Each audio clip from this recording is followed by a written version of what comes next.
All right, so today I have a video review of this shoe right here. This is the Nike Zoom Fly 3, and this is going to be a casual review. I will say that a couple times to remind you guys that this is a running shoe, but I'm a casual guy, and I'm giving you guys a perspective from a casual point of view. So that being said, let's go ahead and get into the video.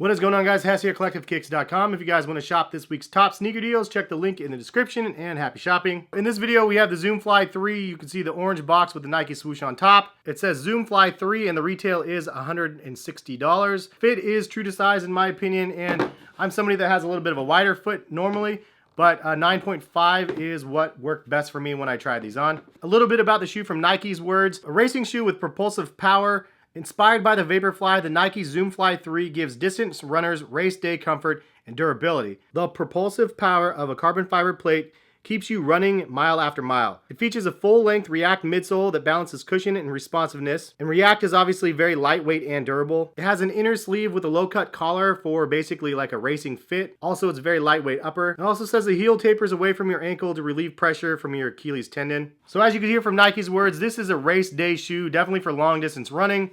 And it is a knockdown version of this one right here, the Next Percent, which offers that ZoomX midsole with the carbon fiber plate inside of here. I will have a video comparing the two technologies in a future video because I want to compare all of them, not just these two, because there is the Pegasus Turbo as well as the Zoom Pegasus 36. So a lot of really good technology shoes from Nike, and some of them casual better than others. I will tell you right now though that this one is not my favorite from a casual perspective. Because of the carbon fiber plate in this one, it's definitely more race day ready and not day-to-day casual sort of feel. That being said though, this one is supposed to mimic that, and it doesn't do it in a way where I feel like I can't wear this shoe casually. So, and that's the big kicker. The midsole is like a play on to the Zoom X one, but this is React in the Zoom Fly 3.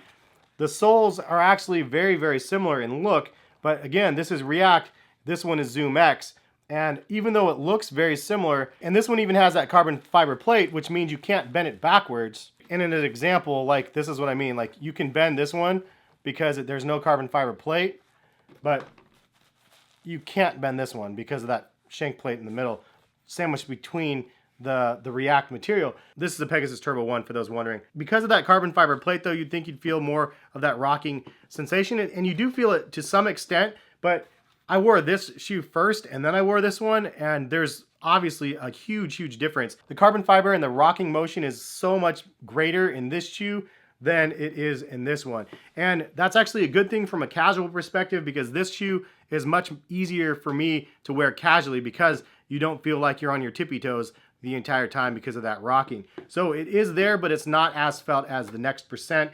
I will say that the overall comfort of this shoe is really nice. So the React is actually really nice and really squishy on the midsole, but one of my biggest complaints is just the fact that it's so darn narrow in the back. And I get it, it's because it's for racers and runners, and usually if you're a real runner, you probably run off of your ball and not off your heel. But you know, runners are different. There's different people with different strides, and some people heel strike, some people toe strike, and that's just what I've been told from my running friends. I wish they had options to make them wider. The React material is super nice, and it is super felt though. The upper is really interesting though. It has that same material that they had last year with a lot of the running shoes. It's that clear sort of see-through material that looks like it's not breathable, but it's super, super breathable actually. It's kind of like a finer mesh over top of actual mesh underneath the shoe. Then you have a giant Nike swoosh along the side of the shoe, which is exactly what you have on this one as well. The placement is a little bit different, but it's the same concept. The heel tab section is kind of interesting. Not a lot of support around here, but it does have a little bit of support here. And then it has a little widow's peak on the back, similar to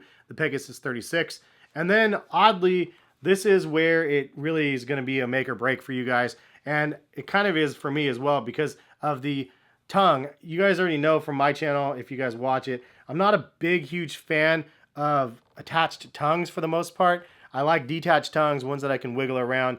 This one is like a loosely fitting tongue that just kind of rests up here. It's not super crazy snug. It is comfortable because the materials is really like neoprene-like and really stretchy and comfortable, which is the exact same type of material on the Pegasus Turbo 2. But the fact that the tongue does look like that is a little bit odd. I don't really love the overall look of the shoe because of it. It would probably look better from a casual perspective if there was an actual tongue, or mock tongue or something that made me feel better. I will say that it doesn't rub the wrong way or make you feel uncomfortable or anything. It actually is really comfortable on your feet. Even with low profile socks, there's nothing that irritates you because the materials are really nice. I don't know what the holes are for the ventilation here on the tongue. I don't know if this is actually ventilation holes for design or if you're actually supposed to reuse some of these for laces. The laces are held down by a rubberized hyperfused material down the shoe on each side, and it does say vapor weave on the side of the shoe. I think the most confusing part about this shoe is just the name itself. The fact that it's the Zoomfly 3, but it doesn't have Nike Air Zoom in it. In fact, there's no zoom in the shoe as far as I know at all. It's Nike React and carbon fiber plate. I don't understand why they don't call it the React Fly 3 or something, because it's React. I thought the whole purpose of using the name Zoom was for the naming convention of the shoe, but time and time again, Nike proves me wrong by naming things really weird, or maybe I just personally don't understand why they call it the Zoom Fly. But Zoom I thought was reserved for the technology, but maybe the name isn't a calling to the technology. It's just ironic that they have Zoom in most of the shoes that they have. I don't know. Leave a comment. Let me know if you guys find that annoying or not as well. But all in all, I will say that this is a comfortable shoe. My final thoughts on the shoe: is it worth buying? At $160, the price point is pretty high for what you get for a React shoe. If you like Nike React, you want something softer, there's the React Prestos and the Epic Reacts. Both of those are great options if you like the softer feel that has a wider track base to it. These are so narrow. That's kind of a point that I just don't really love. And I don't like the fact that there's no tongue. From a casual perspective, I don't really like the overall look of the shoe. For those runners out there, leave a comment if you want and let other people know if you like running in them. It seems like it would be a really good shoe for running. Probably pretty darn comfortable for long distance. I think ultimately your decision should hinge on whether or not you like the look of the shoe, if you like the overall fit of the shoes. So try it on if you can. For me, it fit true to size.